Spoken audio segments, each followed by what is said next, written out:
sumber daya manusia. Proses seleksi disusun dengan memperhatikan persyaratan-persyaratan jabatan yang telah ditempatkan, kemudian juga melakukan penelitian terhadap prestasi, keahlian, pengalaman, dan kepribadian yang paling memenuhi syarat untuk jabatan tersebut. Dan tingkat kesulitannya tergantung dari seberapa penting dan kritis jabatan yang akan diisi oleh pelamar. Secara umum, proses seleksi melewati tahap-tahap berikut. Yang pertama, melengkapi formulir lamaran. Yang kedua, wawancara awal dan wawancara lanjutan. Yang ketiga, tes seleksi, misalnya tes pengetahuan umum dan tes psikologi. Yang keempat, pemeriksaan latar belakang calon tenaga kerja. Yang kelima, tes fisik atau kesehatan. Yang keenam, percobaannya itu suatu tahap yang harus dilalui oleh calon tenaga kerja sebelum diputuskan menjadi tenaga kerja tetap.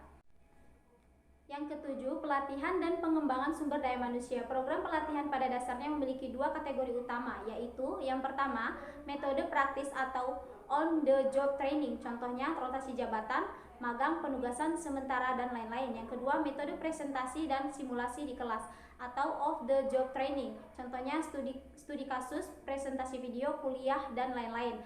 Masing-masing kategori mempunyai sasaran, sikap, konsep, dan keterampilan yang berbeda. Dan dalam kenyataannya sering terdapat trade-off atau tidak ada satu teknik yang selalu paling baik, sehingga kadang perlu dilakukan kombinasi untuk mencukupi kebutuhan yang diperlukan. Secara sederhana, kriteria baik tidaknya suatu teknik harus dilihat dari aspek-aspek sebagai berikut.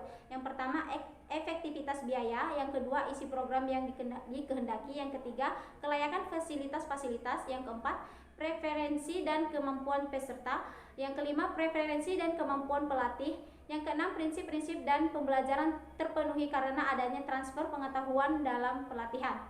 Yang kedelapan, penilaian prestasi karyawan. Penilaian mencangkup kegiatan-kegiatan berikut. Yang pertama, penetapan standar prestasi. Yang kedua, mengkomunikasikan standar kerja. Yang ketiga, mengukur prestasi. Yang keempat, mendiskusikan hasil pengukuran dengan karyawan. Yang kelima, mengambil tindakan koreksi. Yang keenam, menggunakan hasil evaluasi untuk mengambil keputusan. Yang kesembilan, implementasi keputusan terhadap karyawan. Terdiri dari yang pertama, promosi. Promosi adalah perubahan yang menuntut tanggung jawab yang lebih besar dengan peningkatan gaji sebagai kompensasinya.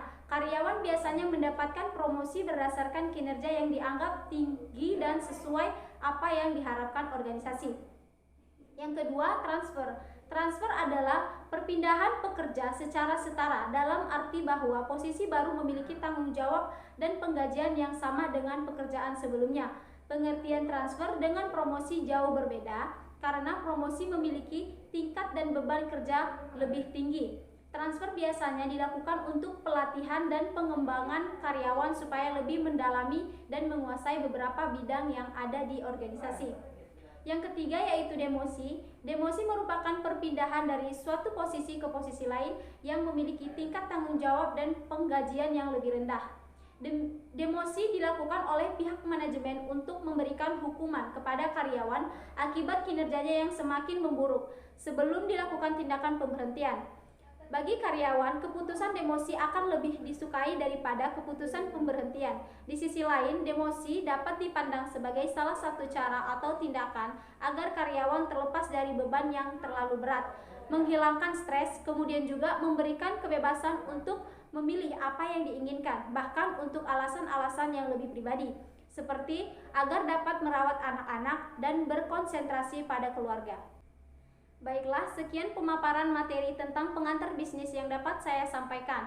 Kurang dan lebihnya saya mohon maaf. Semoga apa yang dapat saya sampaikan dapat bermanfaat bagi saudara-saudari sekalian.